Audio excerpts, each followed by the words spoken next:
I'm Madison Foster, 32 years old. 6 words from my sister destroyed my dream vacation and cost me $13,000. Cancel Italy or Dad gets hurt. Those words came at 2:47 a.m., 3 days before my flight to Rome. A trip I'd saved for all year, planned down to every museum visit, every restaurant reservation. I believed her. I trusted her. Within 20 minutes, I'd wired every penny of my vacation fund to her account. 3 days later, while I sat at my desk eating a sad desk salad, champagne glasses clinked in cruise photos on Instagram. My sister, her husband, and his entire family were toasting their well-deserved break on a Royal Caribbean ship, paid for with my father's emergency money. But what happened at my promotion dinner 2 months later made her regret every stolen cent. Before we dive in, please take a moment to like and subscribe, but only if you genuinely enjoy this story. I'd love to know where you're watching from and what time it is there. Now, let me tell you how family betrayal taught me the most expensive lesson of my life. The Capitol Grill downtown had never looked more elegant. Crystal chandeliers cast warm light over 40 guests gathered to celebrate my promotion to senior marketing director. My company had reserved the private dining room, complete with floor-to-ceiling windows overlooking the city skyline. Colleagues raised their glasses. My new boss Jennifer made a toast about Madison's exceptional leadership, and for once, everything felt perfect. Then Rachel walked in. My sister arrived 30 minutes late, which was actually early for her. She swept through the doorway in a sequined dress that caught every light, her newly bleached hair styled in waves that must have cost a fortune. Behind her, Brad followed in his too-tight suit, scanning the room like he was calculating the net worth of every guest. "There's my successful baby sister," Rachel's voice carried across the entire room, causing conversations to pause. She air-kissed her way toward me, leaving a trail of heavy perfume. "Sorry we're late. Traffic from the good side of town was just awful." Jennifer, my boss, raised an eyebrow. My colleague Tom whispered something to his wife. The energy in the room shifted, that particular tension when uninvited drama enters a professional space. Rachel grabbed a champagne flute from a passing server without acknowledgement. "Brad, honey, look at this spread. Madison's company really knows how to spend money." She laughed, that specific laugh she used when setting up a public manipulation. "Speaking of which, Madison, we need to discuss that family matter, the ongoing situation." My stomach tightened. She'd chosen this moment deliberately. 40 witnesses, including my new boss, several VPs, and the CEO who'd made a surprise appearance. But as I watched her adjust her new Hermes bag, strange, considering she'd been crying poverty last month, I felt oddly calm. I'd been preparing for this moment for 8 weeks. Family takes care of family, right, Madison? Rachel positioned herself at the center of the room, ensuring maximum visibility. "I mean, that's what Dad always taught us." The mention of our father made several relatives turn their attention fully to our conversation. Aunt Patricia put down her fork. Cousin James stopped mid-sentence. "Especially," Rachel continued, raising her voice slightly, "when some family members have been blessed with such abundance." She gestured around the elegant room. "This promotion must come with quite the salary bump. What is it now, Madison? 6 figures? More?" Brad stepped forward, adding his rehearsed support. "Family is everything. Those who have more should naturally help those who've sacrificed to care for aging parents." My boss Jennifer watched carefully, evaluating. This was my first major event as senior director. How I handled this would matter. "It's been so hard," Rachel pressed on, her voice taking on that martyred tone I knew so well. "While Madison's been climbing the corporate ladder, someone had to be there for Dad. Every doctor's appointment, every emergency, every sleepless night." "That's admirable," Jennifer said politely, though her expression remained neutral. Rachel seized the opening. "Thank you. It's been financially devastating, honestly. But that's what family does. We show up, even when others are too busy with their Italian vacations and career ambitions." The jab about Italy made my hand tighten around my water glass. Several colleagues who knew about my canceled trip exchanged glances. I glanced at my phone. 8:47 p.m. Harold Brennan should be arriving any moment. He'd texted that he was parking. "So Madison," Rachel turned back to me, loud enough for everyone to hear. "About that monthly support we discussed. 2,000 seems reasonable, don't you think? For Dad's care?" The room held its breath. Looking at Rachel commanding the room, I remembered exactly how we'd gotten here. Growing up, I'd always been the good daughter, the one who didn't make waves, who accepted whatever story I was told. Rachel, 4 years older, had established herself as the family gatekeeper when she moved back home after her divorce 5 years ago. "I'm here with Mom and Dad," she'd say. "You're 3 states away. You don't see what I see." She controlled the information flow like a corporate communications director. When Dad had his mild stroke 2 years ago, I learned about it 3 days later. "Didn't want to worry you during your big presentation," she'd explained. When Mom passed, Rachel handled all the arrangements, then presented me with a bill for half. "You live too far to understand Dad's real needs," became her constant refrain. Every family decision happened without me. Doctor's appointments? Scheduled when I couldn't attend via video. Financial discussions? Too complicated to explain over the phone. Home repairs? Always urgent, always expensive, always requiring immediate payment. The pattern was consistent. I was good enough to fund things, but too distant to have input. Rachel had positioned herself as the sacrificial caregiver while painting me as the absent, career-obsessed sister who only contributed money. The truth? Dad had a full-time home health aide covered by his excellent insurance. Rachel visited him twice a week at most, usually to drop off groceries, which she'd expense to me later. But to hear her tell it at every family gathering, she was practically living at his house, sacrificing her own life for his care. I'd believed it for so long, sent money whenever asked, felt guilty about my distance, my career, my choices. Until 8 weeks ago, when those cruise photos changed everything. But I wasn't that naive younger sister anymore. The manipulation had escalated over the past 2 years, following a predictable pattern I'd been too trusting to see. December 2022. Dad needs emergency dental surgery. I sent $3,000 the day before my company Christmas party. Later found out his dental insurance had covered everything. March 2023. The roof is leaking. Dad could get sick from mold. $5,000 wired during my birthday weekend in Nashville. The roof had been replaced under warranty. July 2023. Dad fell, needs private physical therapy. $4,000 sent while I was closing the biggest deal of my career.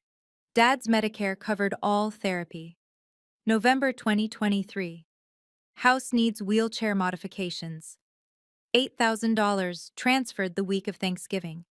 Dad was walking fine with his cane. February 2024. Dad's medications aren't covered anymore. $20,500 sent monthly for 3 months. His VA benefits covered everything. Each crisis perfectly timed. Always when I had something important planned. Always framed as life or death. Always making me choose between being a good daughter and living my own life. "You're not here," Rachel would remind me. "You don't see him struggling like I do." The guilt was a masterfully wielded weapon. Every family video call, she'd position Dad in poor lighting, making him look frailer. Every conversation included mentions of sacrifices, her job opportunities passed up, her social life abandoned, her own health suffering from stress. What she didn't know was that I'd kept every email, every text, every wire transfer confirmation. At first, just for tax purposes, but after the Italy incident, those records became something else entirely. My phone buzzed. Harold. "Walking in now?" I watched the entrance as Harold Brennan appeared, tall, distinguished, carrying his leather briefcase. Dad's best friend since college. His most trusted advisor. And for the past 8 weeks, my secret weapon. This time was definitely different. Standing there in my own celebration, watching Rachel perform her martyrdom, I calculated the real cost of my silence.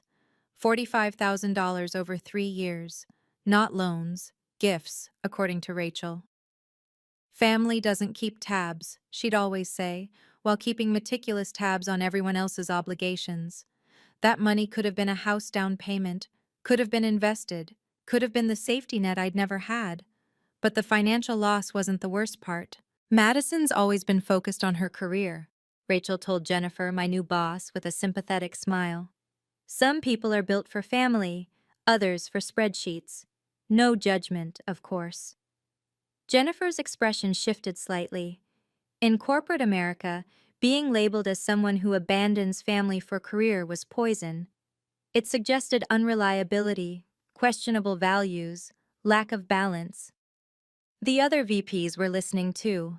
The CEO, who'd been charming 5 minutes ago, now wore a evaluative expression.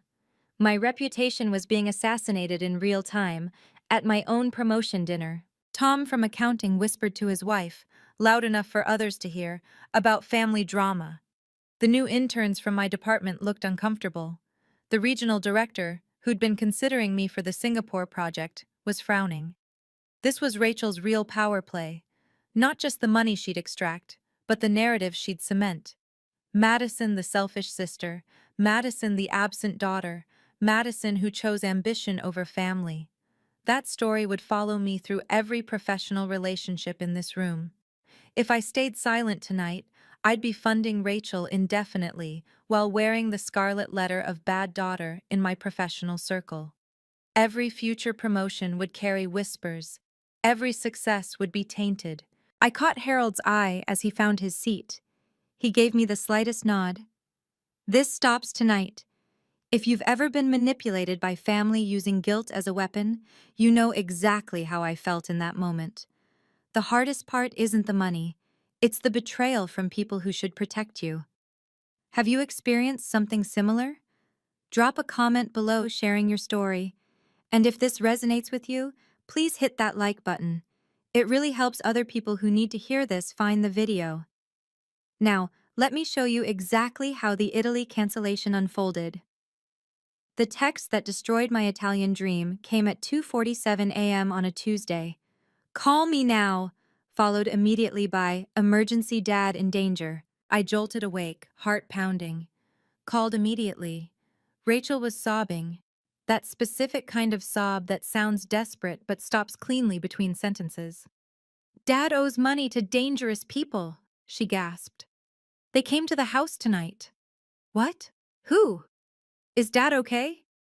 "He's terrified. He won't tell me everything, but it's $13,000. They said 72 hours or else." My mind raced. Dad had always been conservative with money. Dangerous people? Dad doesn't even gamble. It's complicated. Something about a business loan from before Mom died.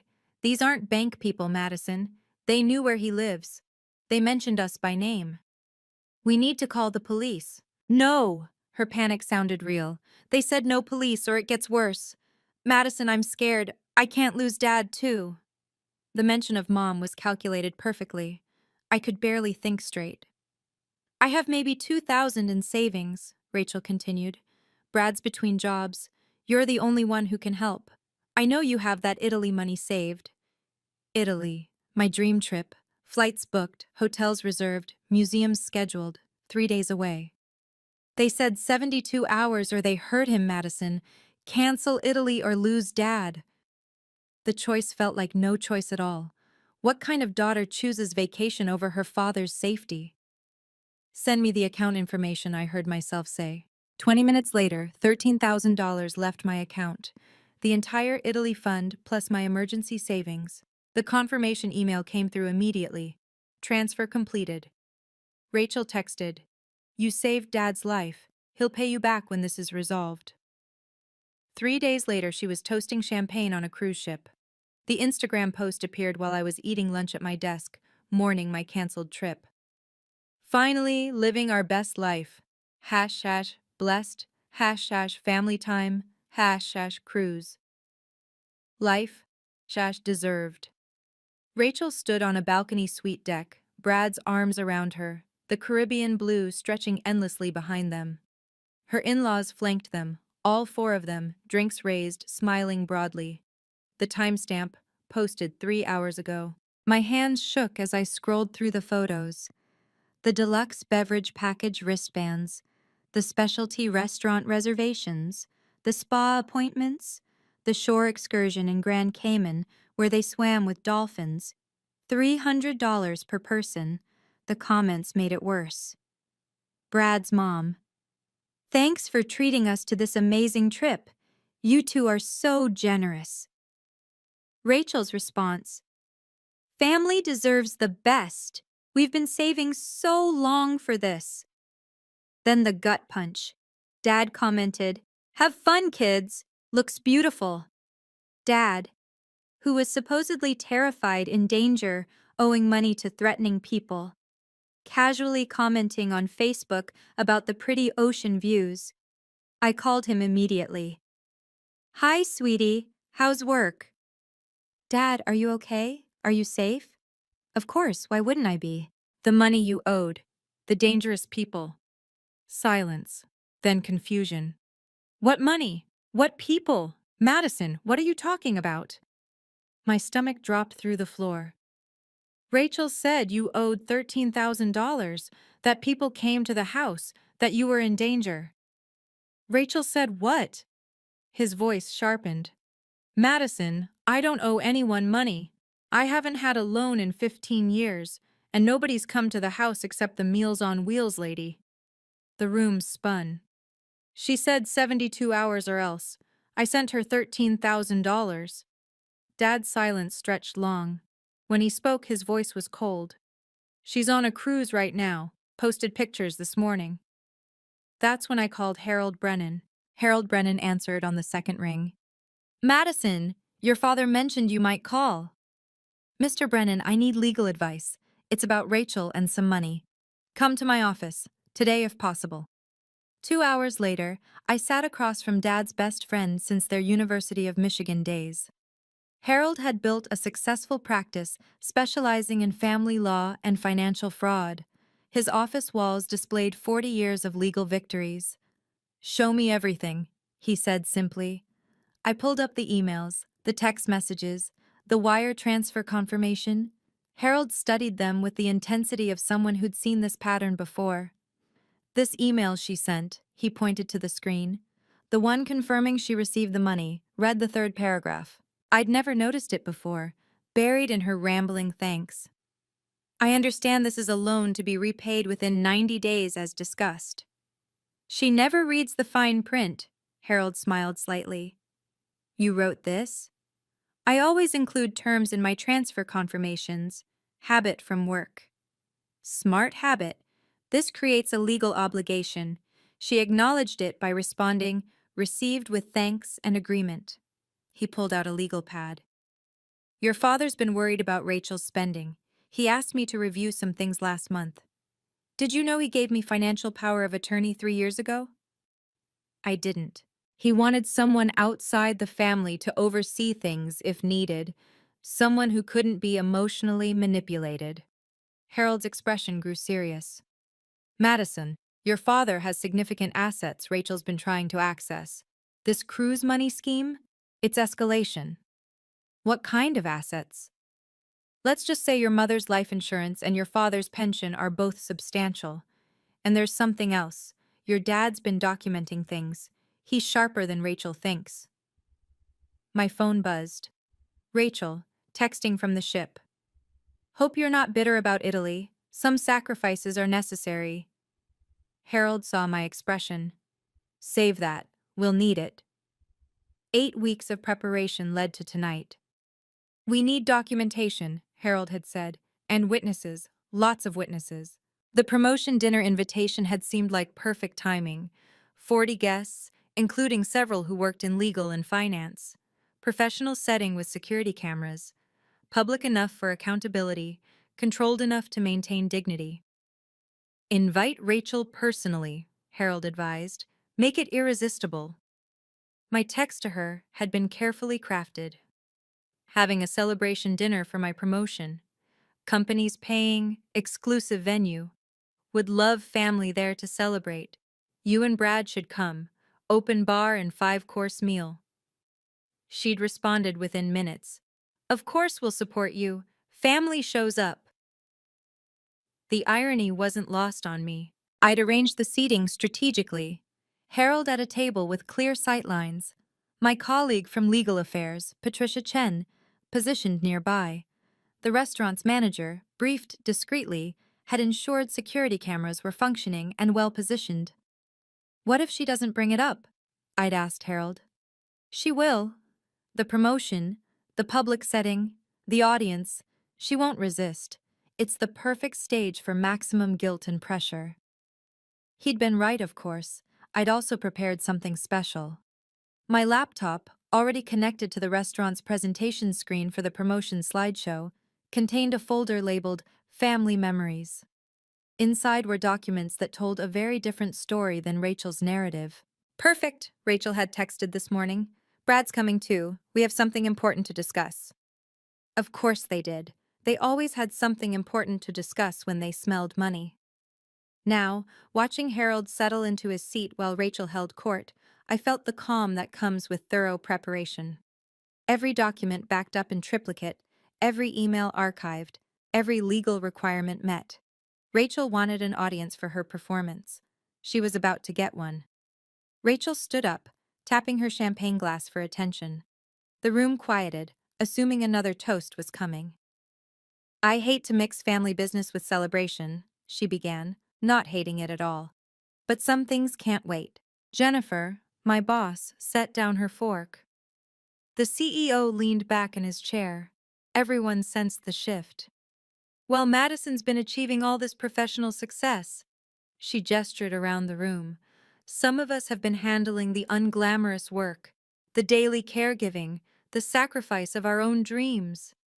Rachel, I said quietly, this isn't the time. When is the time, Madison? You're always too busy, too many meetings, too many business trips. She turned to address the room. Our father is 78 years old. He needs constant care, medications, doctor visits, someone to make sure he eats. Brad stood beside her, his rehearsed support ready. Rachel gave up her career to care for him. We've depleted our savings. While Madison climbs the corporate ladder, we're drowning in caregiving costs. Some people forget where they come from, Rachel continued, her voice catching dramatically. Success makes them forget family, but care facilities cost $4,000 a month, home health aides, medical equipment. It adds up. Several relatives shifted uncomfortably. Aunt Patricia whispered to Uncle James. The judgment was palpable. Successful sister ignoring family needs while elderly father suffered. We're not asking for much, Rachel's voice rose. Just $2,000 a month. That's probably what Madison spends on her designer handbags. I didn't own a single designer handbag. Family takes care of family, she repeated, louder now. Or at least they should. The room was completely silent. 40 pairs of eyes on me. My professional reputation hanging in the balance. Rachel pulled out her phone. Should I show everyone the cruise we had to take? The one tiny break we've had in 3 years of constant caregiving? She had no idea what she'd just walked into. Rachel swiped through her phone, projecting martyrdom with every gesture. Look at this. 3 years ago, Dad's birthday. Who was there? Me? She showed a photo to the nearest table. Last Christmas? Me? Easter? Me again. The photos were carefully curated, I noticed. All from the same few visits, just posted at different times on social media to create an illusion of constant presence. Brad jumped in, addressing the CEO directly. Family is everything, right? I'm sure you understand, sir. Those of us who stay close to home, we see the daily struggles. Madison wouldn't know. She moved away for her career. Several colleagues looked uncomfortable. The narrative was setting. Heartless career woman abandons aging father.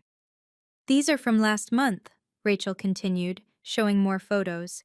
Dad's medical appointments. Guess who took him? Not Madison.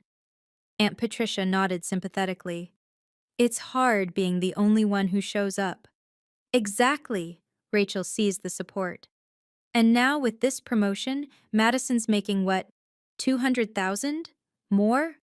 While we're going into debt keeping Dad safe and comfortable. My actual salary was nowhere near that.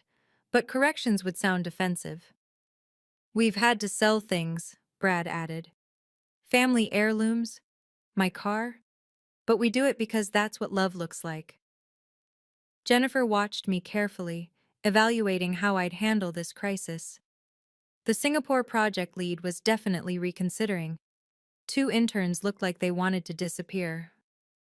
Rachel moved closer to my table. I have all the receipts, Madison. 3 years of expenses you've ignored, doctor visits you've missed, medications you haven't helped with. She placed her phone on the table, showing a photo of Dad looking particularly frail. This was last week. While you were planning this party, I was managing his new heart medication. The photo was 3 years old. Dad's hair was darker then, though she'd applied a filter to hide it. Time for truth. This is the moment everything changed. When someone tries to humiliate you publicly, thinking you'll cave to social pressure, they forget one thing. Truth is more powerful than manipulation. If you're finding value in this story, please consider subscribing and hitting the notification bell. I share real-life stories about setting boundaries and standing up for yourself every week. Also, what would you have done in my position? Let me know in the comments. Now, here comes the part Rachel never saw coming. I stood up slowly, reaching for my laptop.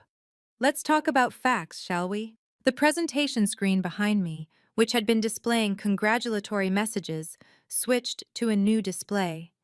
Email threads filled the screen, dates clearly visible. February 15th, 2:47 a.m. I clicked the first email. Rachel writes, Dad owes dangerous people money. Need $13,000 in 72 hours or else. My response? Wire transfer confirmation, same day. Gasps rippled through the room, Rachel's face drained of color. February 18th, 3 days later. Next slide. Royal Caribbean booking confirmation, $13,200, booked by Rachel Bradley, same-day purchase using the exact amount I transferred. The cruise photos appeared next. Rachel and Brad, champagne glasses raised. The timestamp showed them already at sea while she was still texting me about Dad's ongoing danger. But here's the interesting part. I clicked again. Dad's Facebook comment on those cruise photos. Have fun, kids. Strange message from someone supposedly in fear for his life. Jennifer leaned forward. The CEO had put on his reading glasses. Every eye was fixed on the screen. March through April. More emails appeared. Rachel requesting monthly support for Dad's care. But look at these bank statements. Dad's account, which Harold Brennan manages as financial power of attorney. The statements showed steady deposits, healthy balances, Medicare payments, pension deposits, VA benefits, every medical expense covered, every prescription paid by insurance, home health aid fully funded by his policy. I paused, letting it sink in. So where did my $45,000 over 3 years actually go? The next slide answered that question.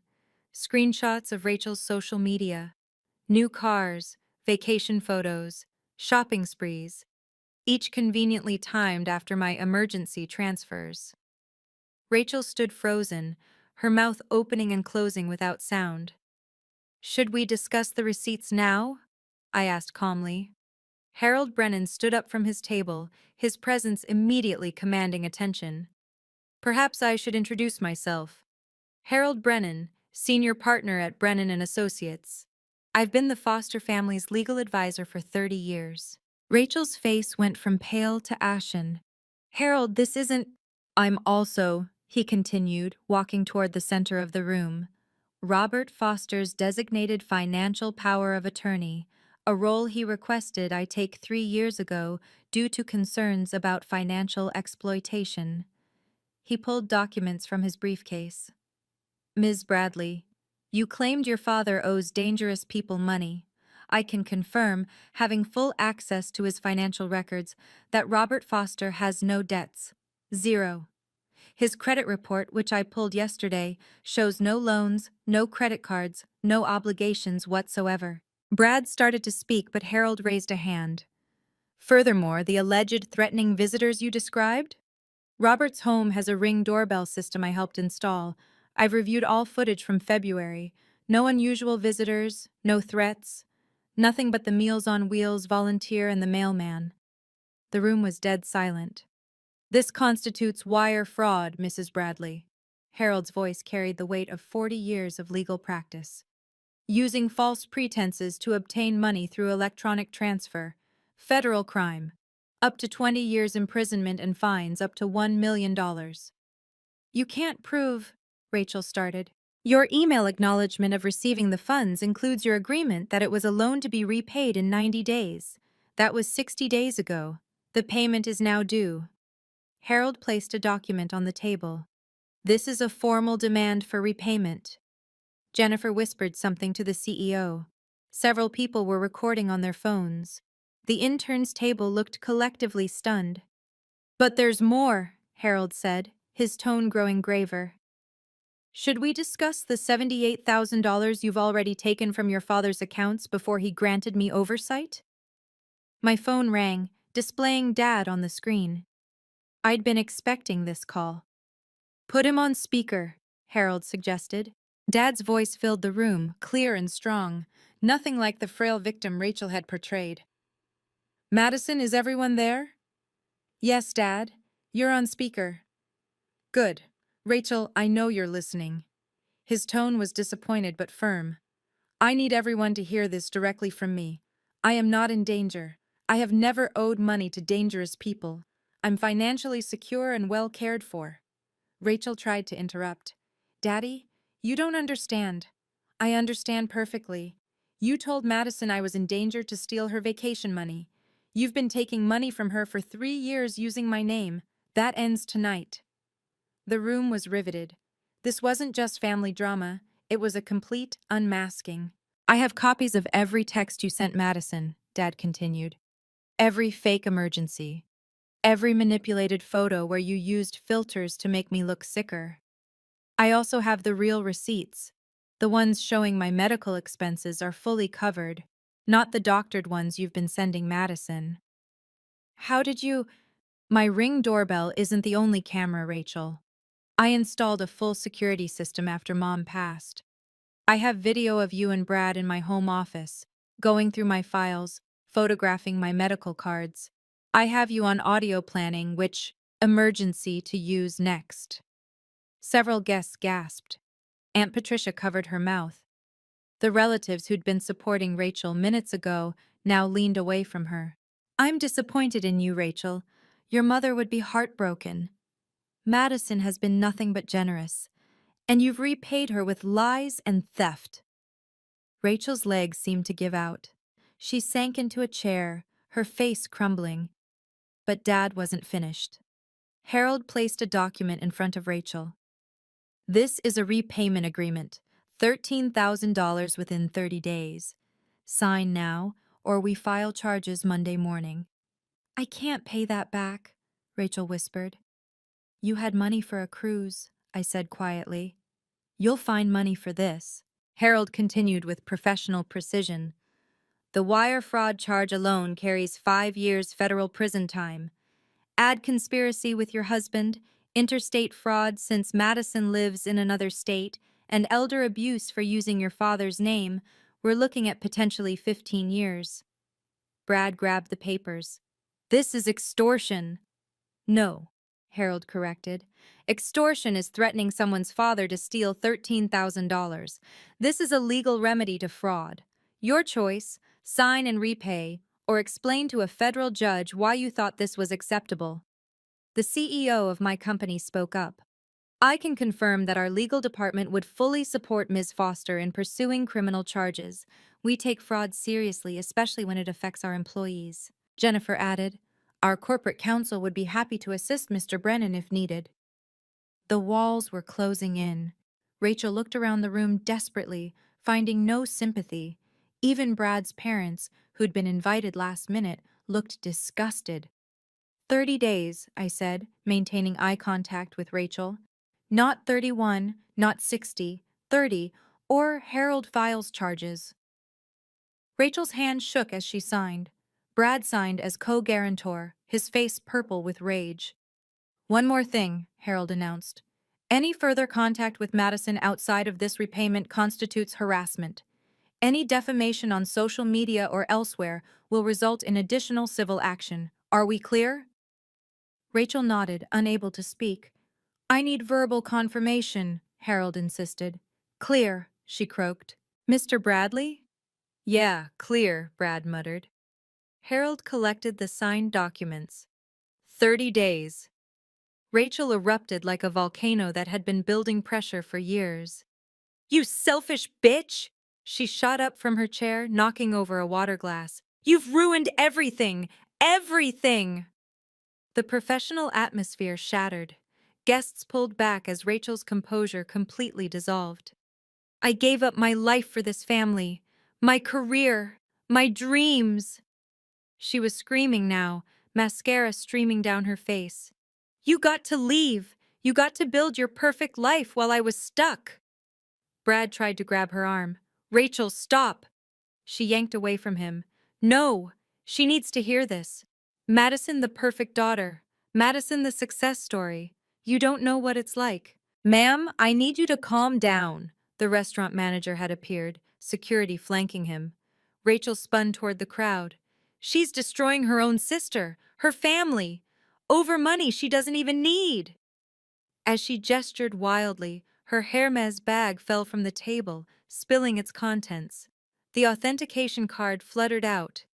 Except it wasn't an authentication card. It was a poorly printed replica, the kind that comes with $20 knockoffs from Canal Street. Someone laughed. Then another. The facade was crumbling in real time. This isn't over, Rachel shrieked as Brad finally managed to pull her toward the exit. You'll regret this, Madison. Family doesn't forget. No, I said calmly, loud enough for everyone to hear. Family doesn't steal. Security escorted them out as Rachel's screams echoed through the restaurant.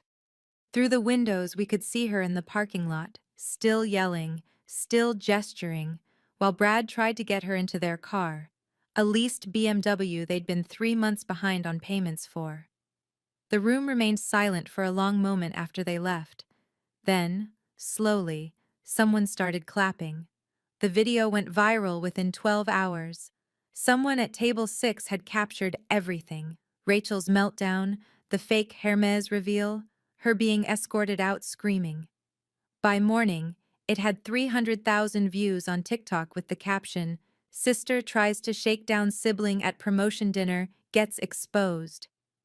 The community impact was swift and brutal. Rachel's church Facebook group, where she'd portrayed herself as the sacrificial caregiver, saw the video. The comments were devastating. We took up a collection for her last month. She said her sister abandoned the family. I gave her $500 for her father's medicine. Her MLM essential oils team, her small business family, started dropping like flies. 17 downline distributors left within 3 days. Her Instagram, where she'd cultivated an image of struggle and sacrifice, hemorrhaged followers. The cruise photos were screenshot and reshared with caustic commentary. Brad's employer, a regional bank, received concerned calls about having someone involved in fraud working in their mortgage department. HR launched an investigation Monday morning. The extended family group chat exploded. Cousins who'd loaned Rachel money over the years suddenly wanted it back. Aunt Patricia revealed Rachel had borrowed $8,000 for Dad's emergency surgery 6 months ago. Uncle James mentioned the $5,000 for house repairs that never happened. The tally was staggering. Rachel had taken nearly $100,000 from various family members using Dad's name. She told me you refused to help, Cousin Linda texted me. Said you were too selfish to care about Dad. Every lie was unraveling. Every manipulation exposed. But the real consequences were just beginning. Tuesday morning, Harold called with an update that changed everything. Madison, you need to know something. The IRS has questions about Rachel's unreported income. Day 29 arrived with a wire transfer notification, $13,000 paid in full. The memo line read, "Loan repayment as agreed." Harold called immediately. She took out a HELOC on their house, 23% interest rate because their credit is shot. The financial dominoes were falling fast. Rachel and Brad's credit scores, already marginal, plummeted after the hard inquiry and high-interest loan. Their BMW was repossessed on day 15 when they couldn't make the back payments. Brad's mother, who'd co-signed their apartment lease, revoked her guarantee after seeing the video. The IRS situation was worse. All those gifts from family members over the years, unreported income, the cruise, purchased with what they'd claimed was tax-exempt caregiving support. The investigation triggered an audit going back 5 years. "You've ruined everything," Rachel texted from a blocked number. Harold screenshot it immediately. Violation of the no-contact agreement. Royal Caribbean denied their refund request for the cruise. Services were rendered as purchased. The $8,000 they'd spent on that trip was gone forever. Brad's bank terminated his employment on day 21. Violation of the Employee Code of Conduct regarding financial integrity.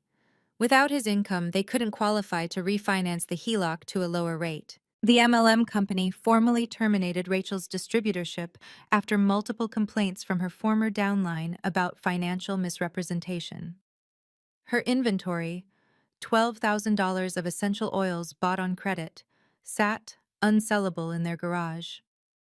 But perhaps the most satisfying consequence came from an unexpected source.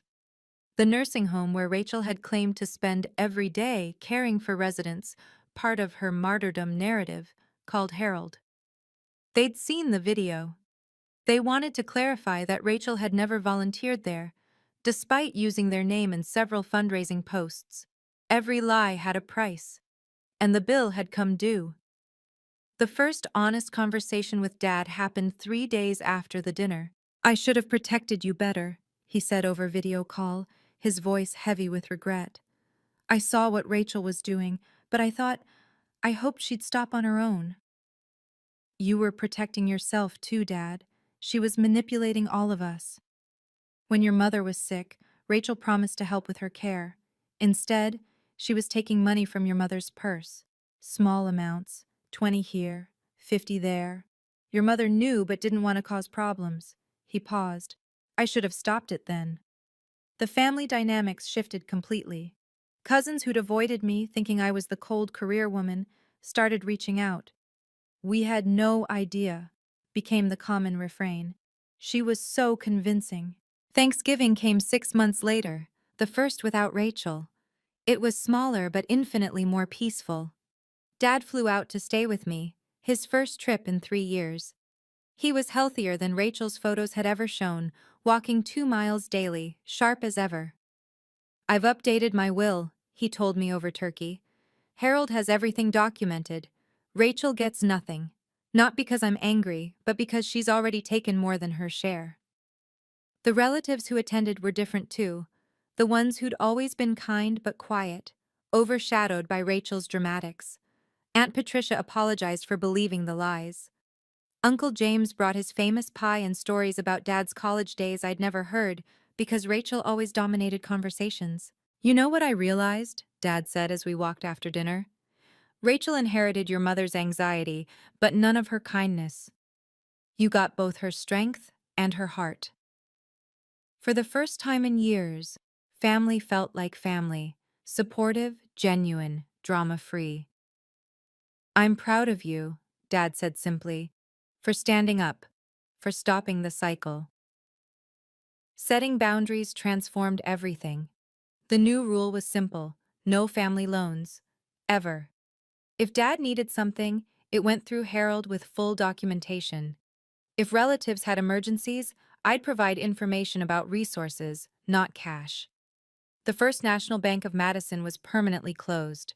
I started therapy to unpack years of manipulation. "You were trained from childhood to be the provider," my therapist explained. "Rachel learned early that your guilt was currency. Understanding the pattern made it easier to break." Every urgent request became a red flag.